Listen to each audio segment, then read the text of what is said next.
This is very cool. Can we start with talking about the idea of creating this course? Like, what was the thought process behind it? Sure. Well, thank you so much for having me. And I always have to preface my remarks by saying that Beyonce studies is a robust line of popular music studies for nearly 2 decades now. I was one of the earliest scholars, if not the first scholar to write an academic article about her in a scholarly journal. That was in 2006. While I was on the faculty at Princeton University, I developed a course on Black women and popular music culture, in which she was at the center of that class, and that was 2012. There have been courses offered on her from Rutgers to Penn to Georgetown. This is not a new thing. But the thing that I would argue is that the reason why so many of us have trained our attention on her is because Beyonce is the most intellectually provocative and historically minded international pop superstar of her generation. Full stop. If not one of the most of all time. No other contemporary artist compares her when it comes to, overtly engaging a combination of history, cultural memory, the politics of Black social life, the spirit and vision and ethos of long Black freedom struggle movements by way of her artistic repertoire. We've seen this in past generations. Stevie Wonder comes to mind, Nina Simone. But in terms of her generation right now, as a millennial, she stands apart from every other international superstar you could possibly name with regards to this. And I think it's so important that you explained that because I think sometimes people hear a course about Beyonce. How does that end up at a Yale? How does that end up at a Rutgers, right? But this is about not just her, but her impact on the culture, on the music, and the history. So I think that really helps us to understand why you think it's important to have this kind of course. It's really true. The thing I would also emphasize, though, is that she has really invited an intellectual engagement with her work and with a broader scholarly and intellectual discourse that she's interpolated into her work since 2013. That's the watershed year, the year of her most pivotal transition thus far in her career. So think back to her breakthrough visual album, self-titled album Beyonce, where she includes on the actual album the voice of Black diasporic feminists Chimamanda Ngozi Adichie, giving us her definition of feminism. And this serves as the foundation for her meditations on sexuality, self-empowerment, self-worth on that album. It's the moment when she begins to give us this intellectual expansion of themes that had always been central to her artistic repertoire.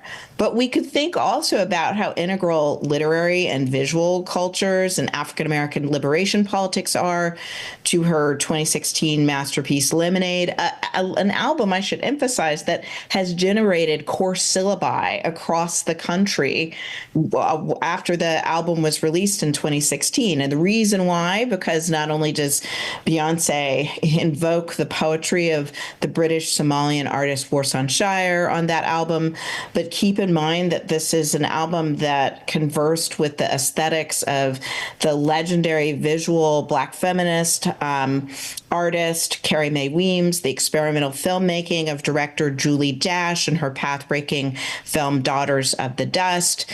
Lemonade also, lots of people don't know, shot in part on former plantation sites, as well as, of course, in the streets of New Orleans, invoking the memory of Hurricane Katrina.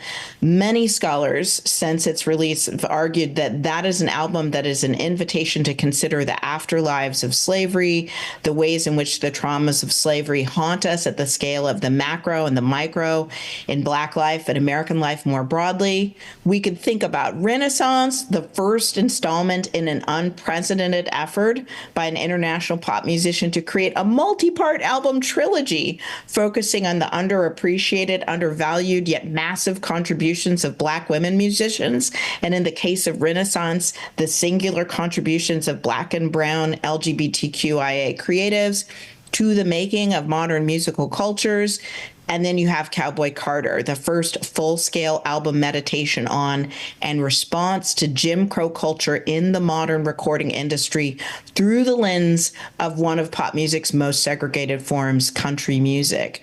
So these are albums that tell us stories about America through a Black feminist lens, through a lens that centers the importance of queer of color communities as well, through a lens that reminds us that Black music is American music. I always like to say, if Bob Dylan has famously told us stories about America for over half a century now, and if geniuses like Nina Simone and Stevie Wonder have done the same, we really, really should be considering the stories about America and Black diasporic culture more broadly that Beyonce has been deeply committed to telling through her work for the past 11 years in particular. And Professor, this segues us into my next question, because she has had such a intentional, thought-provoking, historic body of work. And as we continue to go on, she's letting us more into the process, which is where we get to see that. But Beyonce has been nominated for a total of 11 Grammy Awards next year for her latest album, Cowboy Carter, which will also be a focus in your course. What about her work throughout the years stands out to you? And it could be hard to just pick one thing based on the conversation we were just having. I mean, I think that one of the things that I find so moving about Beyonce is that she really has engaged not only the history of African Americans in her music and in her live performances. Think about Coachella, dubbed Baychella, one of the greatest concerts of all time, as critic John Caramanica of the New York Times famously has argued. That was a performance that included the interpolation of the Negro national anthem, Lift Every Voice and Sing, into the centerpiece, right, of the concert's messaging about African-American, robust socialities at HBCUs and in our grassroots communities. But I also think that we have to kind of consider, and I've argued this in my last book, Liner Notes for the Revolution, and in many different lectures I've given around the world about Beyonce, that she really is kind of a living memory with regards to the history of Black women's musical genius. If you really track on her performances dating back to the turn of the century, for 2 decades now, she's channeled the work of Tina Turner, Josephine Baker, and live performance at Fashion Rocks 2 decades ago. The funk troubadour Betty Davis, Diana Ross, Etta James, and the Queen's remix for Smash It, Break My Soul. You get this virtual historical roll call of Black women pioneers and superstar artists, from rock and roll pioneer Sister Rosetta Tharpe all the way through Rihanna. She's pulled Grace Jones onto her Renaissance album, as well as Linda Martell, a country music pioneer. These women who should be more valued, more appreciated, given all of their flowers in American popular music culture. So Beyonce has been the repository for that history. She is the living embodiment of that history, and that's a form of scholarship in and of itself. Now, Professor Brooks, you actually come from a family of educators as well. Your father was the first African-American principal of a public high school in San Francisco, and then your mom was also a teacher. How did that shape your interest in studying music and African-American studies in general? Goodness, what a wonderful question. Thank you for asking that. Well, my parents, as you mentioned, were civil rights educators in the San Francisco Bay Area. And they really believed in the classroom being the community and being able to carry their work outside of the classroom into communities. And so I do feel as though I'm their legacy in that way, and many others. I would also note that my sister and my brother have been pioneers in their own right in the San Francisco Bay Area. And my sister was the first African-American woman announcer of a Major League Baseball team, the San Francisco Giants, beloved air personality, also doing that kind of educational work through culture. So I think that, as children of Nathaniel Hawthorne Brooks and Juanita Catherine Watson Brooks, we've tried to keep a light on the fact that we are always trying to educate the masses about the value, the importance, and the genius of African-American culture.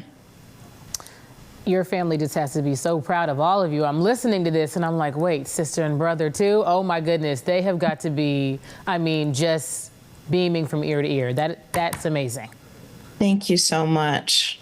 Now, Professor Brooks, the class is slated for the 2025 spring semester. I might not get to sign up, but for those who are watching, what are you hoping that students will take from this course? I always like to say, as a scholar of music, as well as African American studies, women's gender and sexuality studies, American studies. I taught for many years at Princeton in the English department and African American studies there. But I always say to my students when we're studying culture that it's important for us to think rigorously about the culture that we consume, to not just consume the culture and to not be dominated by it, but to engage with it, have conversations with it, and extrapolate meaning from it, because it is everywhere. It is in the fabric of our lives. So I hope that's what my students will take away from all of my classes. And Professor Brooks, for the students who do make it into the course, because there will undoubtedly be a wait list, what should they expect on that first day? They are ready to get an A out of this class. How do they come in ready to go?